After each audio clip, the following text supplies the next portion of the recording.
PYX 106.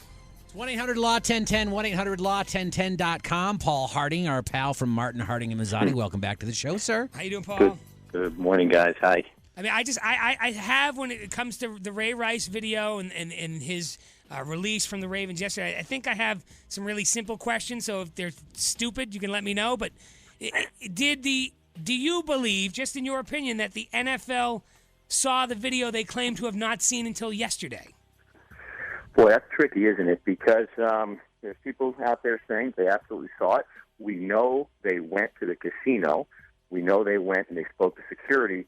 I guess why wouldn't they flip on the video, right? But at this point, the question really is, did Roger Goodall, did he see the video? And, boy, I suspect that there's going to be an answer. They're not going to let this thing go quiet. But you say, okay, put yourself in the position of being an attorney for the NFL.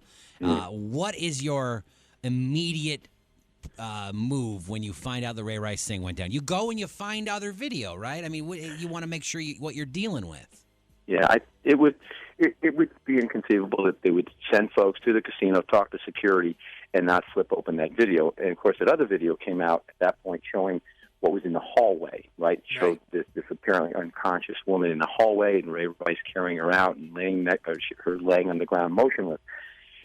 Yeah, I mean, it's I think probably what's going to shake down is some of the folks in the NFL are going to admit that they did see the video and that they did not bring a copy of the video. They did not, share a whole lot with the NFL, and that's how it'll probably end. And they're going to have to give statements to that effect, and they're putting themselves in jeopardy potentially. Again, maybe they chose not to look because they didn't want to know what was there. Because there's money at stake. But the lawyer looked, Paul. I mean, you just said to yourself that it's inconceivable that they wouldn't. It is. I want to ask. Well, this is a question about the law from me. If Ray Rice worked here, and I show up at the Vegas casino and said I'm investigating Ray Rice for his employment on the show, the casino wouldn't show me the video. So does the NFL have, which I think they do, more power than most people? Well, they're lawyers. Are we assuming the NFL can pull the levers to see this video when normal people cannot? That's exactly what I'm assuming, yeah, that they would come in, the NFL, this casino, if we take some history of this casino, they're failing miserably. They're not looking to have a negative public relations, but they're looking to get some news, right, something action. So to turn down the NFL and to create an issue with them, I just don't see it. I see them. I mean, look what they ultimately did. They ultimately sold the video, right? So it wasn't as if they were, keeping it sanced and packed away in some low. The video was sold, wasn't stolen and then sold. Was the video sold legally? I don't know that. I don't have the answer to that. Yeah, I don't know either, but we know that the hotel certainly was in a position to not secure the video and not put it somewhere where it couldn't be taken, whether an employee. Do I think that the casino went ahead and deliberately made a decision to make whatever dollars to do that? Probably not. Somebody in some management level could have done that. Right. And Ray Rice, at this point, he doesn't really have a lawsuit against them either, simply because you don't expect, there's not a right of privacy in an elevator, as there would be in a room or a bathroom or a changing room. So he's in an elevator. If you don't know, we all should know that we're being photographed when we're in there. What about, Paul, what about the wife? Because, she's engaged when this went down. Then a month or whatever, 3 weeks or 3 months or whatever later, all of a sudden she's married to this guy. Does she have any right to Ray Rice's money that he may still have lying around, having married him under this situation? Yeah, no. What happens, the marrying kind of makes it, she doesn't have a civil case against him, where if Ray Rice knocked you out, it would require, I'm sure, 2 punches to knock, but if he did and he knocked you out... Try three, buddy. Try three. Maybe three. But there would be a civil suit for money damages. Okay. But you can't sue your spouse here anywhere. So that civil suit's gone. And the criminal component of this has already played itself out. He's agreed to do the 1-year program, domestic violence program, and that's the district attorney had agreed to, again, prior to this publicity. But that ship has sailed. They've got to stand behind that as long as he completes the program.